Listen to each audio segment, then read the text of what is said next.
que non est mecum contra me est. Pelo sinal da Santa Cruz, livrai-nos Deus, nosso Senhor, dos nossos inimigos. Em nome do Pai, do Filho e do Espírito Santo. Quem não está comigo, está contra mim, diz nosso Senhor. Caríssimos irmãos, hoje nós celebramos já o terceiro domingo do Santo Tempo da Quaresma. E à medida que se aproxima a grande festa da Páscoa, a Igreja, como terna mãe, procura preparar bem os seus filhos para o grande dia. Sobretudo, considera com grande dor e piedade aqueles que tiveram a desgraça de cair já agora, durante a Quaresma, nos seus propósitos quaresmais. Caem na desgraça, na tirania espiritual do demônio, que é o nosso mais cruel inimigo. É justamente por isso que hoje a Igreja nos faz ouvir este Evangelho, querendo recordar-nos com quanto cuidado devemos trabalhar para escapar desse império de Satanás, para que possamos participar do divino banquete. E em segundo lugar, para exercitar em cada um de nós a vigilância sobre nós mesmos, para que não venhamos a recair no poder desse terrível Senhor, que pode fazer cair no inferno tanto o corpo quanto a alma. Entre os ouvintes de nosso Senhor, haviam visivelmente dois grupos. De um lado, nosso Senhor tinha os seus discípulos, e assim como uma multidão de simpatizantes que o admirava, que o considerava o Messias, mas do outro lado estava também a multidão dos escribas e fariseus, hostis e rancorosos para com nosso Senhor, que caluniavam-no e tramavam a sua morte. Mas entre uns e outros haviam também pessoas indecisas, indiferentes, flutuantes, pessoas que não se decidiam nem por nosso Senhor, nem contra nosso Senhor, sem saberem que partido tomar, ou porque tinham medo de se posicionarem, ou porque não tinham coragem de se declarar por Jesus, ou simplesmente por respeito humano.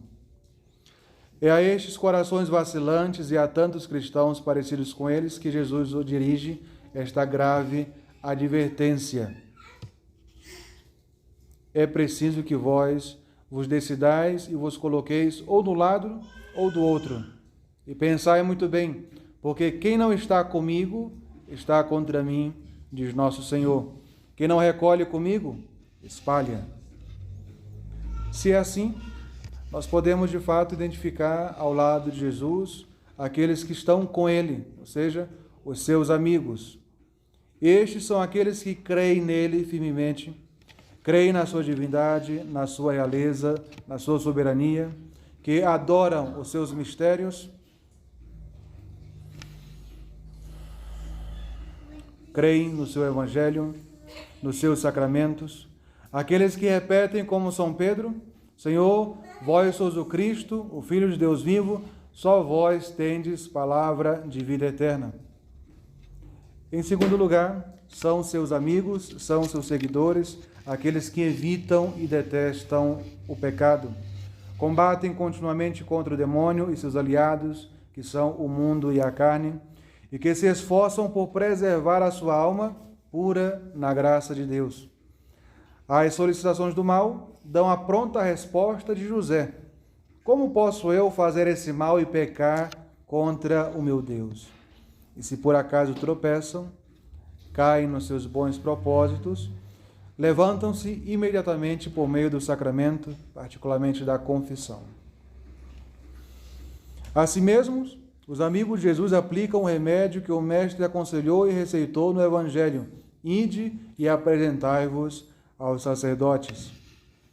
Também encontramos, em terceiro lugar, ao lado de Jesus, aqueles que o ouvem e que o obedecem.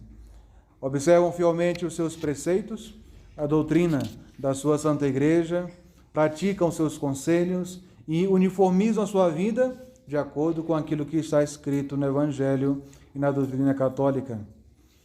E assim, os amigos de Jesus têm como pensamento dominante, constante, sempre fazer a vontade de Deus. E, finalmente, são amigos de Jesus aqueles que, com amor, com zelo, se afligem sinceramente com os ultrajes e males sofridos pela Santa Igreja, sua eterna mãe.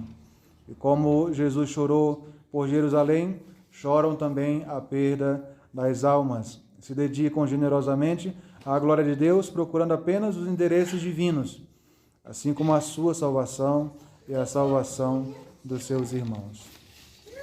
Já do outro lado, do lado daqueles que não estão com Jesus, que não juntam com Jesus, mas espalham, nós encontramos aqueles que nós podemos chamar de adversários de nosso Senhor, que são, em primeiro lugar, os ateus, os ímpios, os hereges, os maus judeus e os pagãos, de modo geral.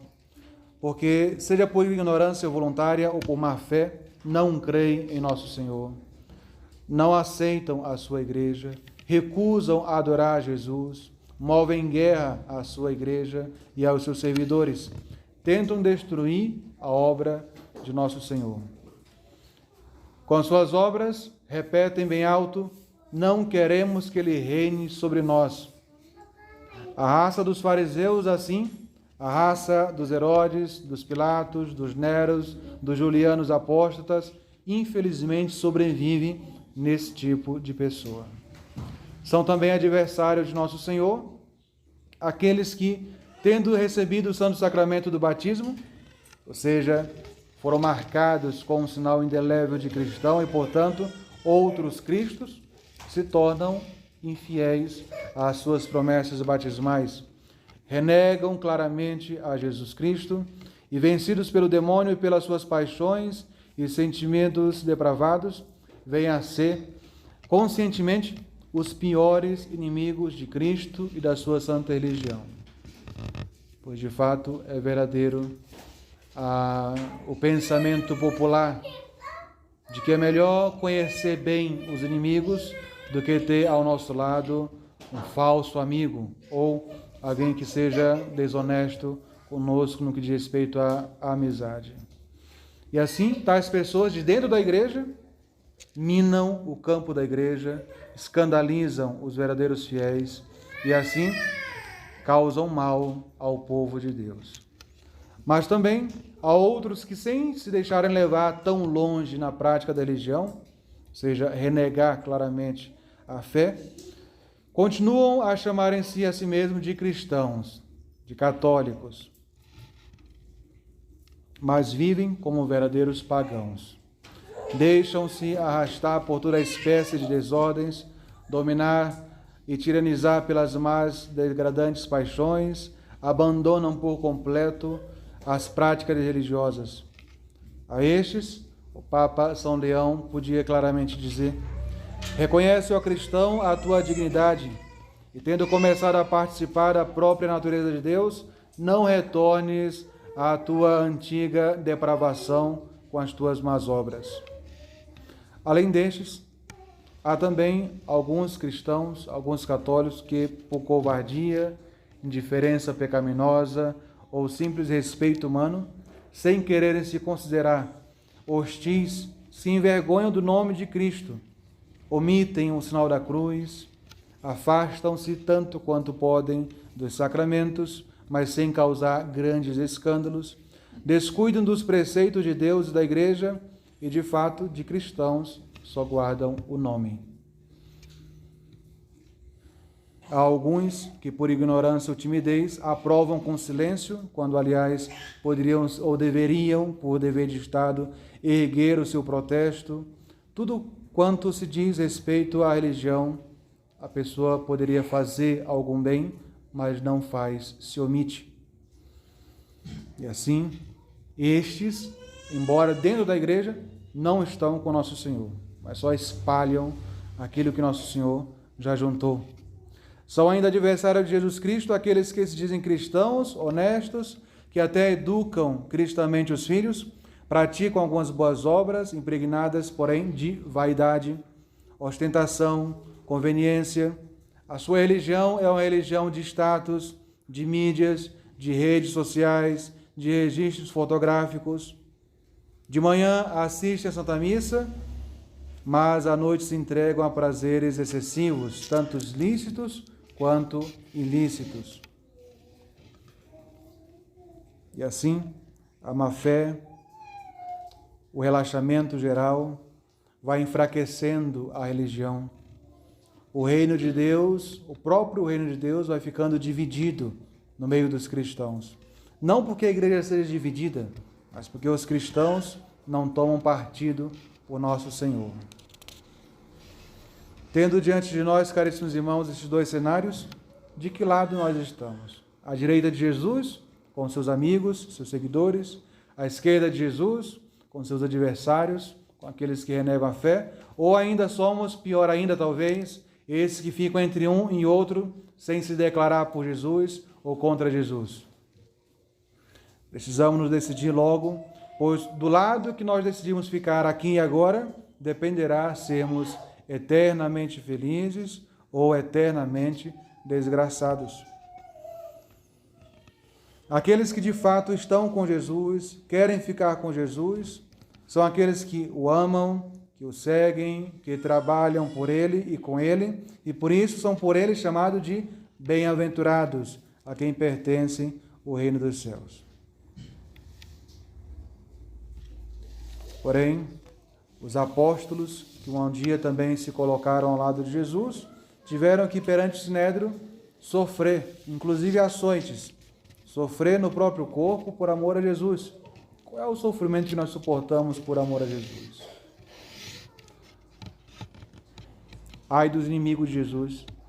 O que valerá aos maus cristãos e aos inimigos declarados da religião terem acumulado os bens, honras, prazeres na terra, se lhes for vedado experimentar a verdadeira felicidade no céu? Para os que são cristãos apenas de aparência, apenas de mídia, de redes sociais, a essas pessoas falta a verdadeira alegria, a verdadeira paz, que são elementos que não podem ser substituídos com respeito humano, com bens, com companhias, com amizades.